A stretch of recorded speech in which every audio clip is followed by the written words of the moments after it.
I am creating this brief PowerPoint voiceover to help you and guide you through developing your research proposal plan for this class. This is due April 26th. These are things that I hope you've already started on, but I'm going to give you just a little bit more detail here so that you can move forward and get this research plan, this research proposal done. This is the big assignment for this class, and this is the one that carries over into Social Work 595. So we need to be working on this and turning in these drafts along the way so that everyone can be getting feedback as we move forward.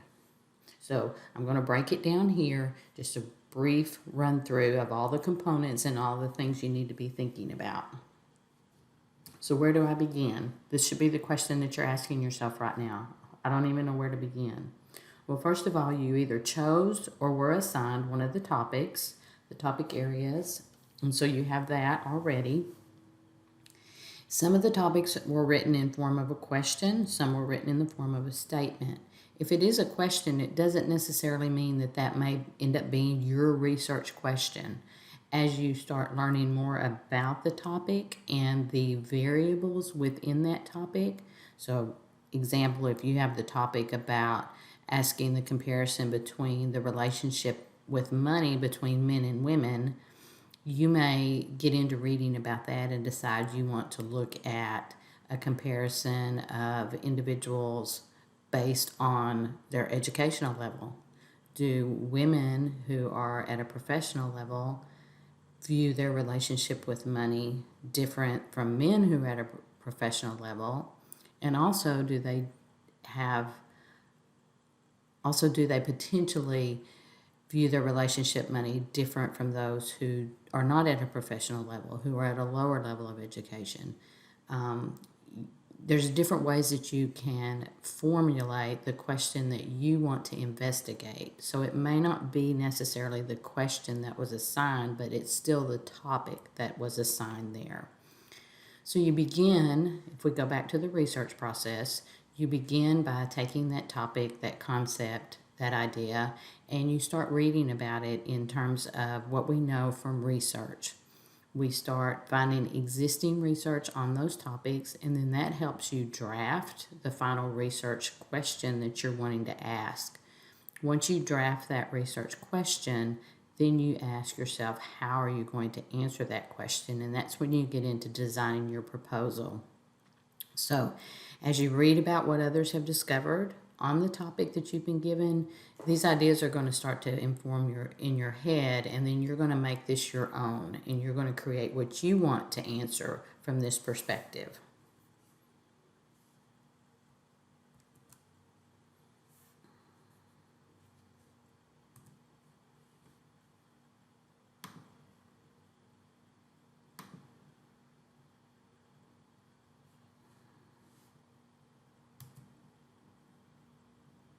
So again, listen to the lecture posted on drafting research questions. It may take you more than one attempt to draft a feasible research question, or if you have enough information to make a hypothesis that you want to test. And remember, a question has to, if it's feasible, it has to be researchable. It has to be something that you can answer within this project. And this project is fairly limited because we don't go through the Institutional Review Board. So we're not actually doing approved research. We're just learning how to do it. So we do have some limitations, and as you move through your process, I'm going to be letting you know what those limitations are, because you're going to have to build those into your plan. So like I said, once you've drafted that research question, then you can begin thinking about how you're going to answer that research question.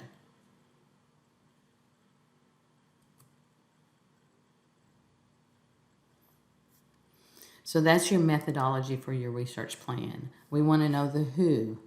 Who is your sample population, and what is your sampling plan? We want to know the what. What variables are you going to be collecting data on to answer your question? We want to know the how. What is your research method type, and what are your data collection tools? And then we're going to get into some proposed analysis. So these are the basic components that you have to be considering as you're writing this plan for this semester.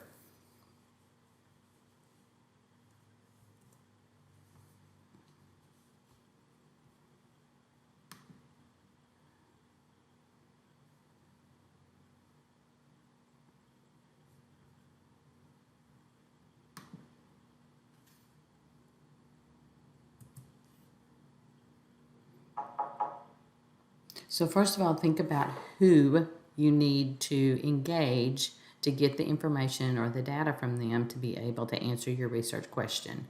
So who are you going to include in your sample population? Is it going to be students? Is it going to be a population at large on Facebook? Is it going to be targeted at a specific organization? You need to be specific. And then you need to talk about how you're going to solicit their participation. And this is your sampling method.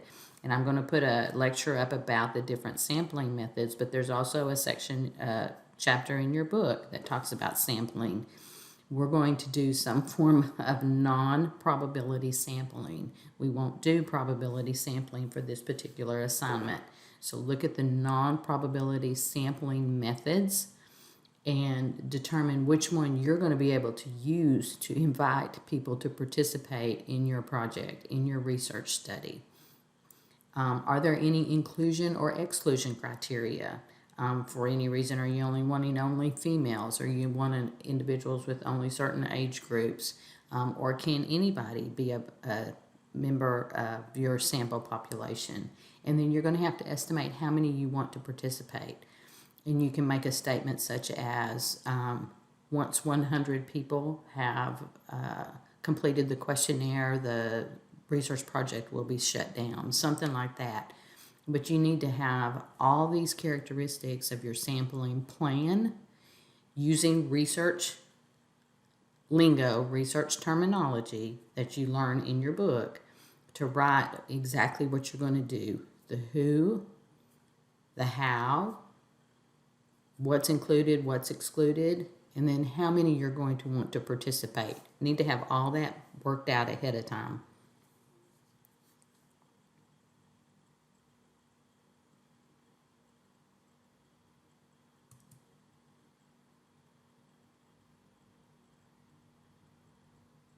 You're going to have your measurement tools and your variables identified. So if you're actually exploring the topic of we'll go back to relationship with money between men and women, then you're going to need to construct some type of questionnaire. Pretty much all of y'all are going to need to construct some type of questionnaire to gather your data, just because that's what this project lends itself to. And in that questionnaire, you may find a standardized scale that you want to include. Maybe there's a scale on anxiety, or there's a scale on depression, or there's a scale on stress, or something like that that you're going to build into your questionnaire. I can help you with that and how that works, but is that one of the variables that you want to collect? You're going to need to collect demographics. You always collect demographics on your sample population. That's a standard across no matter what type of research you're doing in social work. So you're going to want to know gender, socioeconomic status, educational level, marital status, ethnicity, ethnic heritage, whatever those variables need to be, because they actually become they can become independent variables and change based on impacting your dependent variable. So you need to think about exactly what variables you need to collect information on to answer your question.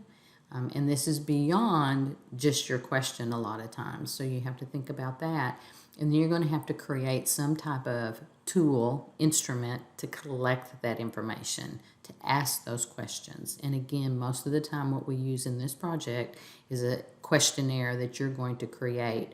So the assignment of doing the online questionnaire was a practice. It was to get you into the mode of how to write questions so that you can collect the right kind of data. You're going to have to determine your research method. And the research methods that we have reviewed this semester is the single system design. We've reviewed the group research design. We've reviewed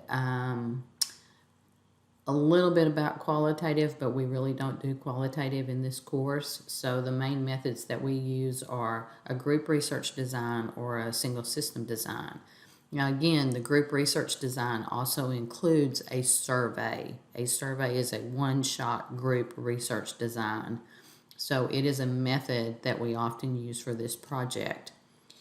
If for any reason you choose to do a single system design, what I'm going to tell you is it has to be the real thing. And so it has to be involved. It has to be true to form in terms of what you're measuring and things like that. I encourage students to go with the group research design and the survey method for this particular project to be able to write your proposal.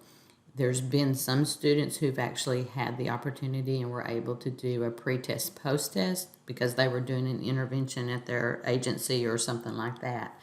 But because we don't get IRB approval, so we don't have an official research project going on, we usually can't do that.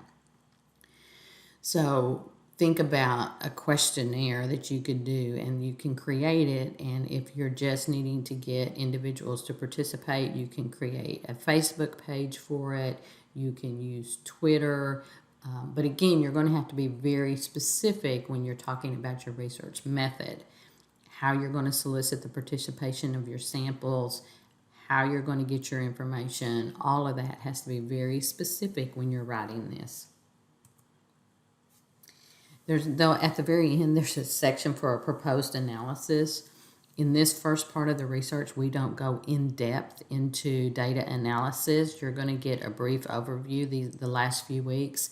And so you're going to include some things about running descriptive statistics and looking at relationships between some variables. But you're not going to, for this particular paper, you're not going to write your in-depth proposed analysis. If you were writing this for the purposes of doing a real research study, you would have a detailed analysis of what your data analysis is going to be. Simply because once you've defined your variables, once you've defined the relationships you're looking at, once you've defined your sample population, how you're getting your data, all of that, you can actually put together a very thorough plan on your data analysis. It is not a surprise when you get your data what you're going to do with it. So there'll be more information to come on the proposed analysis part, but it's not the part that has the biggest emphasis on this final paper. And then the other thing you have to include is your informed consents. And even if you're doing an electronic questionnaire, whatever you're doing, there has to be information provided to the individual so that they know what they're clicking on to answer those questions. They need to know who's asking them to do it. They need to know why they're being asked to do it. They need to know how their confidentiality is protected. They need to know all of that, and that's in that informed consent document. There's actually some templates on the Graduate School Research website that you can use that gives you the components for informed consent and also helps you with some of the wording in that. And then you just tweak that wording to reflect your particular project. So in your final draft, I actually ask you to submit these ahead of time so that I can provide you feedback. But in that final paper, as an appendices, you're going to attach copies of what your informed consent is going to look like so that I can be sure that that is correct. And you have to include that statement like you did for the online questionnaire project, that this is simply to learn about research, that we're not really conducting research. So you have to include those. All of these components have to be there, thoroughly detailed, so that when I look at your proposal, I know exactly what you're going to be doing. When, where, why, how, the whole shebang. So you need to be working on this and submitting those drafts to me so I can get that information back to you. So the final plan is due April 26th. Again, each of these components you have to think about to make your plan, and that's what you're doing. You're drafting your blueprint right now for what you're going to do, but it has to be extremely detailed in what you're going to be doing. Follow the outline that I sent out and that I put on the resource page on D2L, because it tells you exactly how to organize the information, what your headings are, what are main headings, all of that. It tells you exactly how to do it. So I want you to follow that, and I don't want you to wait till the last minute. This is coming up quickly. It will be due April 26th, and it will be here before you know it. So break this down into bite-sized chunks and get to working on it if you haven't already.